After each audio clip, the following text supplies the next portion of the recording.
একটি ছেলে ও একটি মেয়ের হৃদয়স্পর্শী সম্পর্ক, দূরত্ব এবং এক টুকরো নীরব ভালোবাসার গল্প উঠে এসেছে।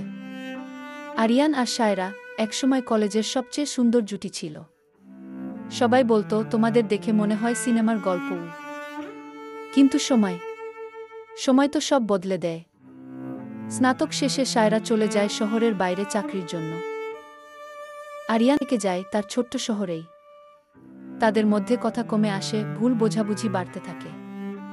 একদিন সায়রা বলে, চলো আর এগিয়ে না যাই, আমরা আলাদা হই গি। আরিয়ান কিছু বলে না, শুধু বলেছিল, ঠিক আছে, যদি সেটাই তোমার শান্তি হয় গি।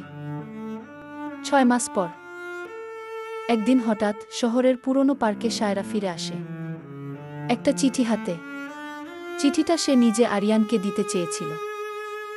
পার্কে গিয়ে দেখে আরিয়ান সেই পুরনো বেঞ্চে বসে আছে, হাতে একটা খোলা চিঠি, চোখে জল। সায়রা ধীরে ধীরে এগিয়ে যায়। আরিয়ান তাকিয়ে বলে, তুমি কি জানো আমি প্রতিদিন এখানে আসি, শুধু যদি একদিন তুমি ফিরে আসো বলে। সায়রার চোখও ভিজে যায়। আমি তো তোমাকে ভুলিনি আরিয়ান, শুধু সময়ের ভয়ে পালিয়েছিলাম।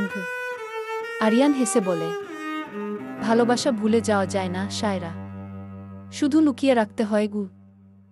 তারা কিছু বলে না, কিন্তু নীরবতার মাঝেই বুঝে যায় কিছু সম্পর্ক হয়তো শেষ হয় না, শুধু থেমে যায় ঠিক সময়ের অপেক্ষায়।